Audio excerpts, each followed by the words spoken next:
8:30 en el territorio continental ecuatoriano, buscando la verdad y abogando por la unidad nacional en pro de la paz y la seguridad en el Ecuador. Queremos dar la bienvenida al asambleísta Andrés Guzmán de ADN. Lo hemos invitado a un diálogo para saber sobre los resultados de la marcha convocada por el presidente. Hablaremos también de la labor legislativa que ha representado la marcha de este jueves en Guayaquil, encabezada por el presidente de la República. Buen día, Andrés. Buenos días a todos. Muchísimas gracias por la invitación y la oportunidad de conversar con ustedes. Bueno, el significado es lo que la gente ha dicho, lo que la gente ha manifestado antes de que empecemos a caminar pacíficamente por las calles del centro de Guayaquil, y también lo que dijeron durante y después de la marcha, que la voz de ellos se ha escuchado. Es parte de lo que también destacó el presidente de la República en su intervención final, señalando que de verdad el camino que necesitamos para recuperar la paz y la justicia que tanto hoy por hoy le da la espalda a la gente, es que precisamente la voz del pueblo, la voz de los ciudadanos sea escuchada, y ojalá que ese mensaje, reitero, pacífico pero muy firme, sea el que los jueces de la Corte Constitucional observen, porque la verdad que parecería, a veces uno intenta comprender el porqué de sus decisiones, si es que no tienen familiares, si es que no tienen una madre que sale angustiada a hacer algún trámite, si es que no piensan en el presente y en el futuro del país para las nuevas generaciones. No sabemos si los jueces, por más que quieran apegarse a las normas o al derecho, no se apeguen a la verdadera justicia que hay que cumplir, que es la justicia con la gente. Una marcha en Guayaquil, como también hubo otra en Quito, que en el caso de Guayaquil, que el presidente busca apoyo a su proyecto político.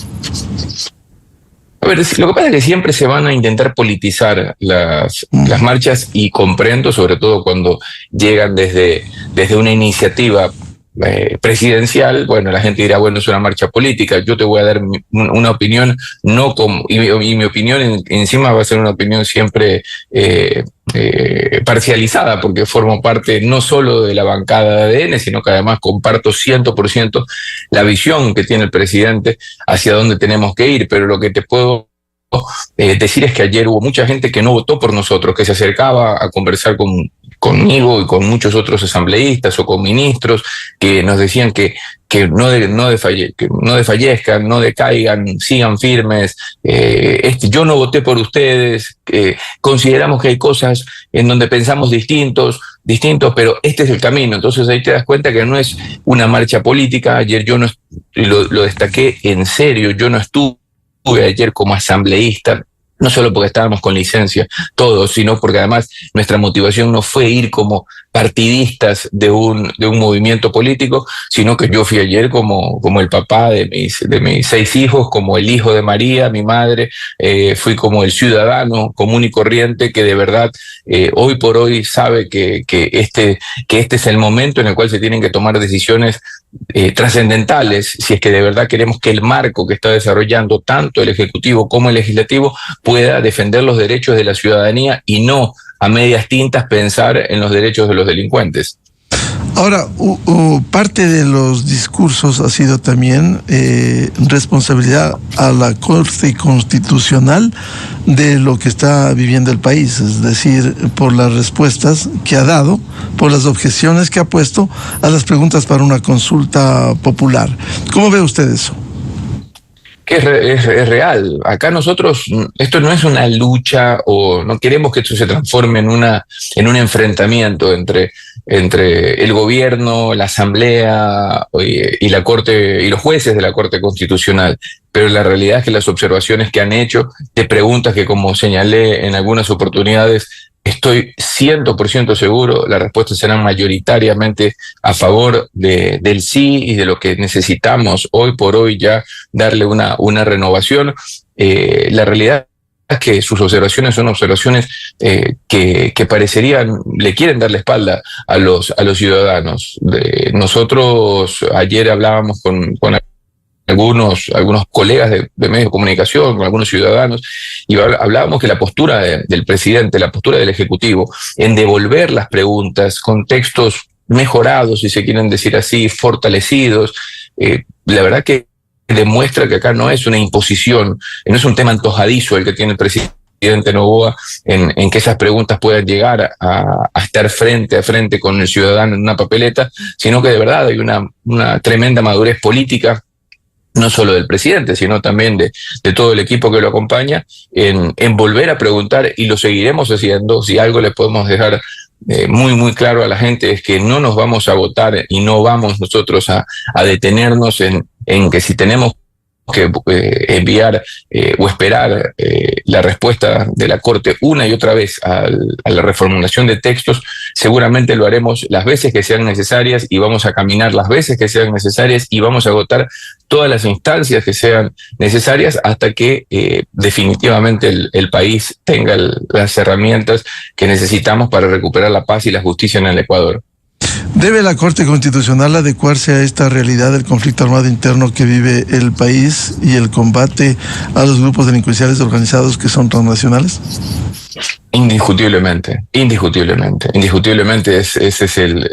es a lo mejor el meollo del asunto, y no se lo tiene que ver, porque no sé si todos somos humanos, ¿no? Los jueces no son máquinas, y tienen también, no sé, distintos tipos de sentimientos, entre esos el ego, tal vez. La verdad que no lo estoy asegurando, pero quizás hay un poco de todo, una mezcla de sensaciones, sentimientos, además de la búsqueda del cumplimiento de la norma. Pero yo creo que acá no lo tienen que ver como una derrota, si se puede decir así, todo lo contrario. Creo que tendrían una ciudadanía tremendamente respaldada a sus decisiones, y que se den cuenta que, como ayer conversaba con un abogado que marchó con nosotros, dijo, los jueces tienen que entender una premisa básica que tenemos nosotros cuando entramos a la universidad, me decía, y es que cuando te toca elegir entre el derecho y la justicia, siempre elijas la justicia. Y ese es el camino que nosotros estamos buscando, que de verdad se den cuenta que el país ha cambiado y que estamos caminando desde hace algún tiempo ya por el filo de la cornisa, y que si no se toman estas decisiones que son vitales para derrotar a la delincuencia y el narcoterrorismo que está instalado en el país, difícilmente lo vamos a poder hacer. Y de esa forma fueron elaboradas también las distintas leyes que ellos también han observado, y que tienen artículos que lo único que buscan es respaldar a la gente, no a los delincuentes. Una marcha en donde no solo estuvieron el presidente, ministros, asambleístas, funcionarios públicos, había denuncias de sectores de oposición que han sido obligados a marchar, sino también marcha de la gente.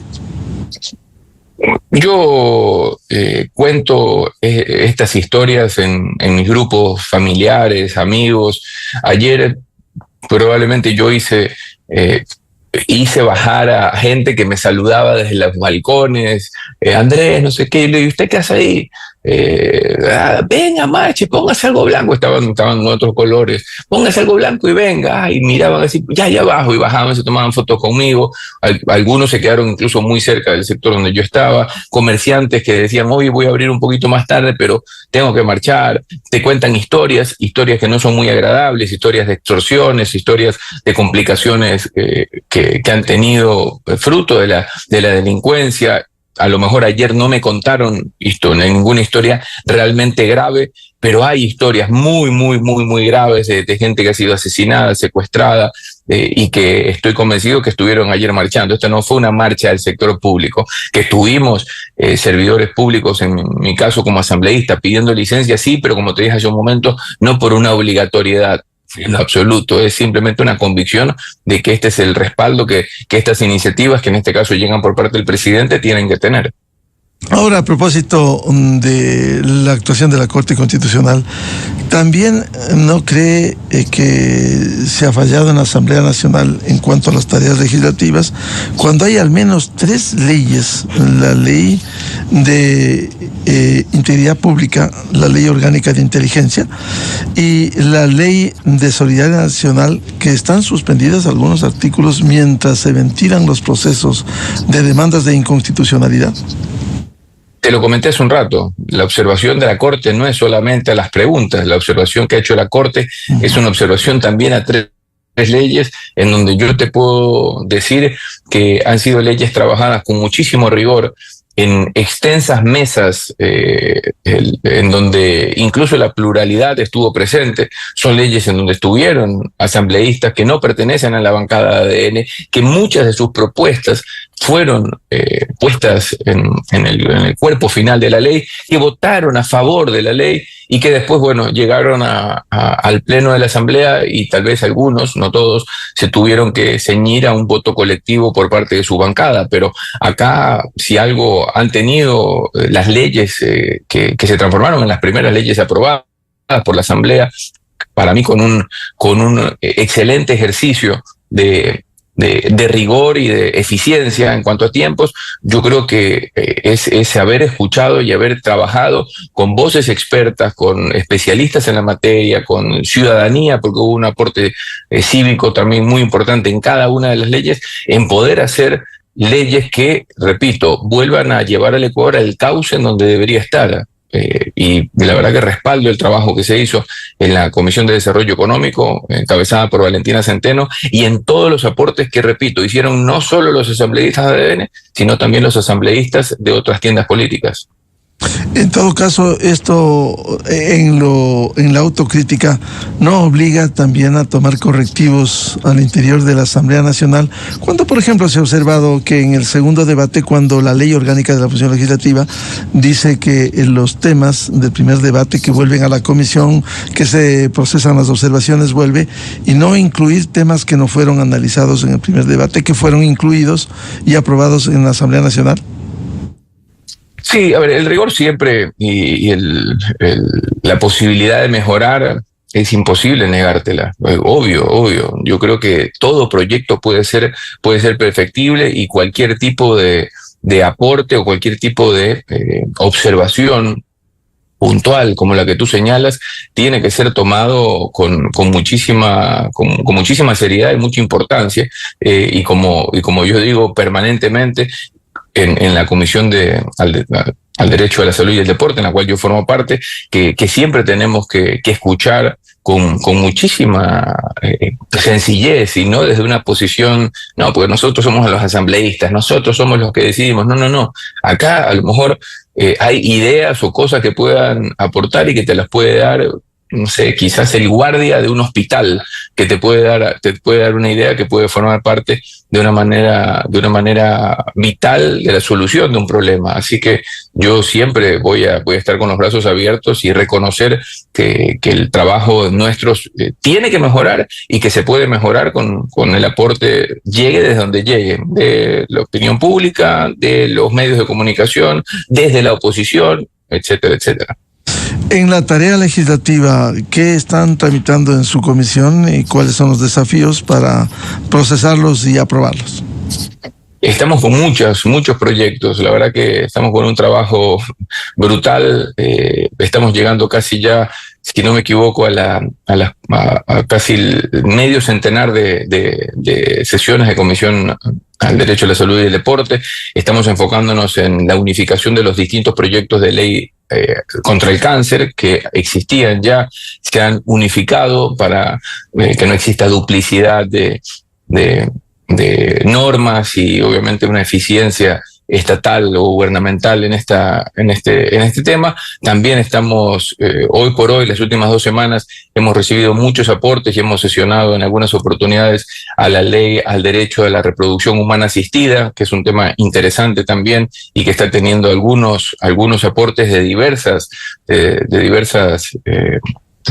diría veredas, o sea, no solamente todo lo positivo que puede tener, sino también algunas alertas que se han encendido. Y te diría que estamos ya en la recta final de la nueva ley del deporte, una ley del deporte que ha venido esperando muchísimos años y que ha venido siendo promovida por parte de algunos asambleístas en otras asambleas, en otros gobiernos, y que ahora también ha recibido todo el empuje final y el perfeccionamiento a muchos temas que han ido cambiando, y que lo que buscamos es asegurar los recursos que el deporte en el país debe tener para que se puedan sostener de manera permanente y de largo tiempo, no un tema que sea una golondrina de verano, no, que pueda ser una estructura permanente y sostenida en el tiempo para que el deporte pueda darle a chicos y grandes, no solamente a los de alto rendimiento o a los grandes campeones, la oportunidad de alcanzar sus sueños.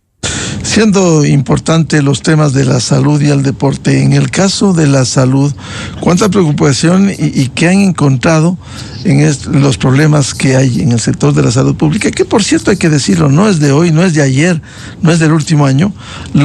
Por un lado la corrupción y por otro la falta de acceso y la entrega de medicamentos e insumos. Sí, es cierto, no es del último año, pero ¿qué importa si no es del último año? O sea, es la realidad. Pero somos nosotros los que estamos aquí hoy. O sea, el tema lo tenemos que solucionar nosotros. Ayer me encontré con el ministro Jimmy Martin y estuvimos conversando sobre, ustedes deben haber visto en redes sociales el video donde él encuentra una medicina en un hospital y dice, ¿y esto? ¿Por qué dicen que no hay medicinas? ¿Y estas medicinas? Y están todos ahí como mirándose entre todos, no, sin saber qué responder. Y le digo, Jimmy, comprenderás que mi labor como asambleísta es precisamente fiscalizar este tipo de situaciones. Y te pido que estemos en la misma sintonía, que esta gente no solamente tiene que quedarse los responsables, no solamente tienen que quedarse sin empleo, sino que hay que investigarlos, hay que judicializarlos, y si la justicia determina que son culpables, tienen que ir a prisión. Nosotros hemos recorrido, yo calculo que el presidente Juan José Reyes debería tener el informe de al menos 20 hospitales que hemos recorrido, no ahora, desde que esto arrancó. Yo visité hospitales cuando estaba en campaña, visité Monte Sinaí, el hospital de Monte Sinaí de Guayaquil cuando estaba en campaña, no ahora. Y la realidad es que la situación de los hospitales no es una situación ajena a la corrupción a la que está sumida muchísimos otros organismos del Estado y que está sumida precisamente por el excesivo poder y dinero que tienen los grupos narcoterroristas a una estructura delincuencial que intenta llegar con todas sus células o todos sus tentáculos hasta el más mínimo resquicio de la sociedad. Están presentes en el sector público, están presentes en el sector privado, en el sector de la construcción, están presentes en el deporte. Hace un par de días una nueva matanza en Manabí vinculado a un equipo de fútbol que está identificado lastimosamente con grupos narcoterroristas y delincuenciales. Entonces acá nosotros lo que estamos haciendo no es solamente cerciorándonos o corroborando las historias que muchas veces por parte de la prensa o por parte de la misma ciudadanía nos cuentan, sino también ir y entregar la información necesaria para que esos malos funcionarios que están teniendo el único interés de llenarse los bolsillos o de responder a intereses particulares de quienes manejen esas estructuras salgan de una vez por todas, para que en esos hospitales en donde dicen que no hay medicinas, pero las encuentran, como lo hizo el ministro Jimmy Martin, en esos hospitales en donde dicen, no tenemos turno para hoy, pero el chico que está trapeando te dice, ¿usted quiere un turno? Yo le consigo un turno. Y te venden el turno, en donde los insumos no llegan, pero en el parqueo del hospital te los venden, o pasando la rejita del hospital te los venden en la calle. Esa gente no solamente tiene que salir, tiene que ser investigada, judicializada, y si se encuentran las causales necesarias, tienen que terminar en prisión, para que todos los otros que están contaminados en el sistema del sector público sepan cuál va a ser su destino y quedarnos solamente con gente que tenga una sola misión: darle al ciudadano, a todos los ciudadanos del país, el servicio y la atención médica que ellos merecen. Es muy importante lo que hemos evidenciado, se veía el ministro de Salud enseñándole al país esta realidad en medio de la demanda de la gente por el acceso a la salud o medicamentos. Es jugar con la vida de los ecuatorianos, pero hay que ir también a las sanciones y a enfrentar con firmeza la corrupción, a limpiar al sector de la salud que juega con la salud de los ecuatorianos. Sin duda. Tomar un centavo del dinero de la gente ya es motivo suficiente para que se inicien los procesos judiciales pertinentes. Pero yo siempre digo que en el peor de los casos hay dos diferencias marcadas. Los dos son grandes culpables y tienen que terminar preso, pero una persona que toma, no sé, una volqueta de cascajo pagada por el sector público, sí, le está robando a la gente y tiene que ir a prisión. Pero el que le está robando en el sector de la salud, en donde no solamente se está llevando dinero que no le pertenece, pero además pone en riesgo y en juego la vida de los ciudadanos, esos tipos deberían ser incluso dependiendo el hospital o el centro de salud, incluso deberían ser analizados para ser juzgados como asesinos. Es gente que es cómplice de cientos de muertes que desgraciadamente llegan en semana a semana en el país. En ese sentido, cero tolerancia con la corrupción desde las diferentes instancias, el Ejecutivo en su ámbito y ustedes en la fiscalización. Es indudable, lo dijo el presidente Noboa apenas llegó, noviembre del 2023.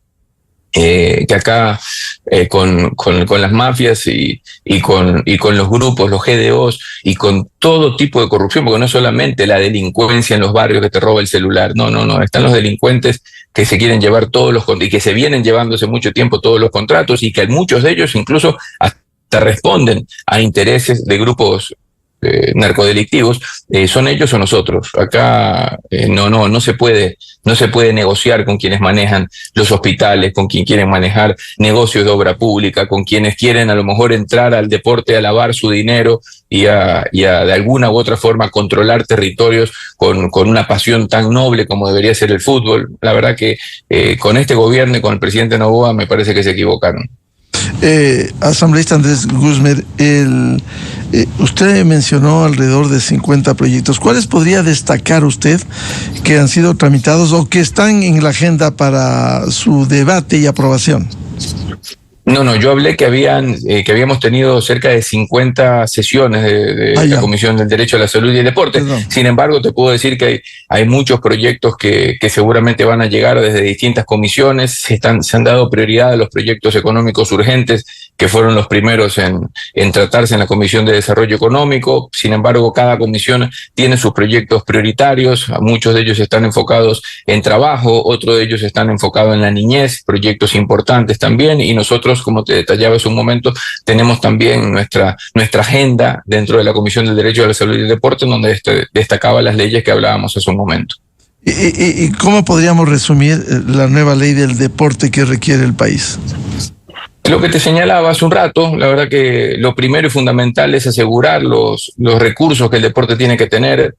Desgraciadamente, el deporte en los últimos 10 o 12 años ha visto decrecer su presupuesto en cerca de $100 millones anuales por año, porque cuando se dejó de darle el porcentaje que se destinaba al deporte, que estaba incluido dentro del impuesto a las llamadas telefónicas, el gobierno de Rafael Correa decidió decir, bueno, ya no le vamos a dar esto al deporte, le vamos a dar directamente al deporte. La bonanza económica que el país tenía en aquel momento, fruto del petróleo y de la bonanza que el país en sus arcas observaba, hizo que el deporte un par de años reciba cifras astronómicas, 160, 170 millones de dólares. Pero en el mismo gobierno de Rafael Correa, a los 2 años se dieron cuenta que ya no era sostenible en el tiempo y que había mucha estructura o se había creado no solamente infraestructura, sino estructura deportiva a todo nivel, con talento humano, con dirigencias en distintas ligas parroquiales, cantonales, que definitivamente no podían seguir dándole lo que se les prometió, y eso ha venido observándose gobierno tras gobierno. Incluso en el 2023 el gobierno del presidente Noboa fue el primer gobierno que decidió no recortar un solo centavo al deporte, porque cada gobierno, cada año, en cada presupuesto se recortaba el aporte presupuestario para el deporte. Ahora lo que nosotros buscamos con la ley del deporte es encontrar de qué forma podemos darle un presupuesto adecuado y sostenible en el tiempo, que incluso tenga una proyección de crecimiento por el crecimiento poblacional o demográfico que pueda tener el país, y que la gente, como te dije hace un momento, a todo nivel, desde los más chiquitos en el barrio hasta Richard Carapaz en el Carchi, pueda estar seguro que puede practicar deporte sin tener que estar rogando que la situación financiera y económica del país le transfieran o no sus dineros. Sabemos las dificultades en la caja fiscal, pero el disponer de un presupuesto permanente es fundamental. Lo que citaba Andrés Guzmán evidencia la demagogia, lo que sucedió en el gobierno de la Revolución Ciudadana, no solo con el deporte, con el seguro social. 4 años se dejaron de aportar a través de esa ley más llamada de justicia laboral, que le quitaron el 40%, con el argumento de que si hay necesidad de más del 40% le pondremos del 80-90%. Nunca pusieron $1. Igual para el Así deporte, es. igual para el deporte.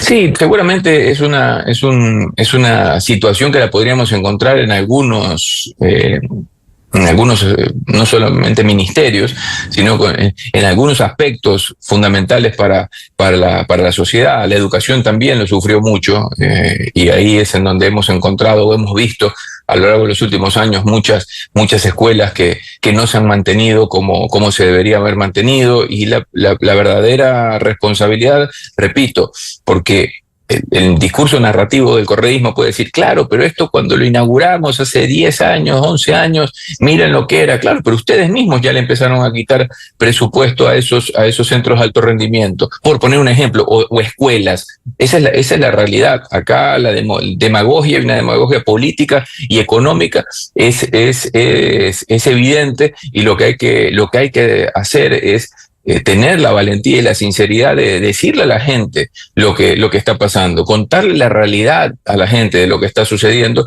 y cómo poco a poco los índices van mejorando, índices macroeconómicos, y también ya dentro del país, que les pueda decir a la gente que las cosas, créanme, van a mejorar. ¿Cuáles son los desafíos que tiene la Asamblea Nacional, tanto en legislación cuanto en fiscalización, en un momento complejo que vive el país como el conflicto armado interno? Bueno, nosotros, y puntualmente en mi caso, el principal desafío es que podamos llegar hasta el último de los centros y subcentros de salud de la red pública que tiene el Ecuador, poder conversar con los ciudadanos, no solo con los funcionarios, con la gente que te recibe, y que comprenderás que ese día van hasta peinados, afeitados y con su mejor camisa, para que uno piense que todo está bien, sino que hay que conversar con la gente para que te cuenten la realidad de lo que está sucediendo, y que esos procesos de fiscalización y de recorrido territorial en cada hospital puedan elevar a nuestra comisión, al presidente Juan José Reyes, y a su vez al MSP, al Ministerio de Salud Pública, o al IES, los informes necesarios para reconocer lo que está bien, lo que ha mejorado, lo que tiene que mejorar y lo que sigue mal. Ese es de verdad nuestro compromiso, porque si algo estamos claros es que la salud no puede esperar. ¿Seguirán en esa línea visitando, fiscalizando a la red pública de salud? No vamos a parar. Te puedo garantizar que no vamos a parar. Como te dije hace un momento, esto no es una convicción de moda para nosotros, para los asambleístas de ADN por lo general, pero más que nada para la Comisión de Salud. Este es un compromiso que en mi caso, incluso desde un sentimiento profesional, porque mi oficio y mi rol es de periodista, de investigar, de escuchar, de saber. Yo cuando llego a los recorridos que fueron parte del proceso de fiscalización, porque el recorrido no es la fiscalización en sí, es una parte del proceso, yo lo primero que quiero hacer es conversar con la gente, que me cuenten por qué están ahí, a quién tienen internado, qué facilidades o qué dificultades han tenido, y ese es el camino que nosotros vamos a seguir, te lo puedo asegurar. Y lo importante será, luego de esos informes, de lo que han visto, que se vayan tomando los correctivos con urgencia frente a esta realidad que se vive.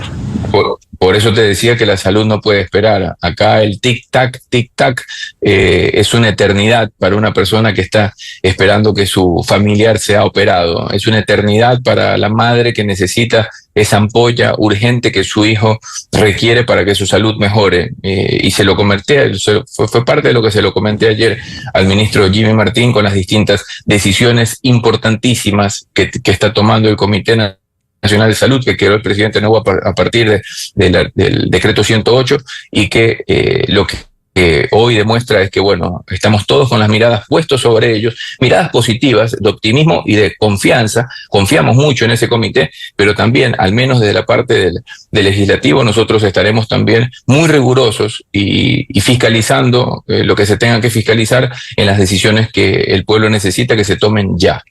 ¿Seguirán también participando en marchas como ha convocado ya 2 del presidente de la República? Si es que son marchas que nos identifican a nuestro sentir, nuestro objetivo, nuestro trabajo y el beneficio de la ciudadanía, te puedo asegurar, y lo dije en una de las primeras respuestas, te dije, caminaremos y marcharemos las veces que sean necesarias hasta que la gente tenga lo que merece. Bien, al señor asambleísta de ADN, miembro de la Comisión de Salud y Deporte, Andrés Guzmán, muchas gracias. La atención a la revista de Opinión Democracia. Muchísimas gracias a ustedes, que tengan un muy buen día. Muy buen día. Con esto cerramos la jornada de entrevistas y debates, la opinión diversa y libre en la revista de Opinión Democracia. Ya viene en Exa FM el show de la papaya. Antes quisiera recomendarles el programa Controversia en Escena a través de Exa FM, Democracia M y Democracia TV, este sábado 8 horas.